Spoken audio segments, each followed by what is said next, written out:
ఈరోజు నీ జీవితంలో సంతోషం లేదా, ఆనందం లేదా? ఏదో ఒక శ్రమ, ఏదో ఒక ఇబ్బంది, ఏదో ఒక ప్రతికూలత, ఏదో ఒక అపజయము, ఏదో ఒక వైఫల్యం నిన్ను అతి తీవ్రంగా బాధిస్తుందా, ఇబ్బందులకు గురి చేస్తుందా? బైబిల్ సెలవిస్తూ ఉంది, నీ పేరు పెట్టబడిన ప్రజలం కనుక. Do you know that God knows your name and he calls by your name. దేవునికి నీ పేరు తెలుసు, నీ పేరుతో ఆయన పిలుస్తున్నాడు. ఎంత గొప్ప దేవుడు ఆయన! నీవు నా సొత్తు అని మాట్లాడిన దేవుడు నీ జీవిత పరిస్థితులన్నీ కూడా ఎరిగినవాడు.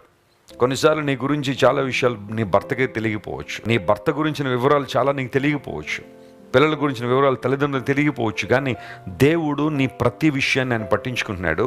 నీ జీవితంలో జరిగే చిన్న చిన్న విషయాల దగ్గర నుండి పెద్ద పెద్ద విషయాల వరకు దేవుడు ప్రత్యేకమైన శ్రద్ధ కలిగి ఉన్నాడనే విషయాన్ని నువ్వు మర్చిపోవద్దు. దైవజనులో నాకు మంచి లక్షణం ఏంటో తెలుసా? నీ మాటలు నాకు అందినప్పుడు నేను వాటిని భుజించితినే. భుజించడం అంటే నీ మాటలు నేను అన్వయించుకున్నాను, నాలోనికి తీసుకున్నాను. చాలామంది ఈ రోజుల్లో దేవుని వాక్యం వింటున్నారు, చాలా మంచి విషయమే. అందును బట్టి దేవునికి మహిమ కలుగును గాక.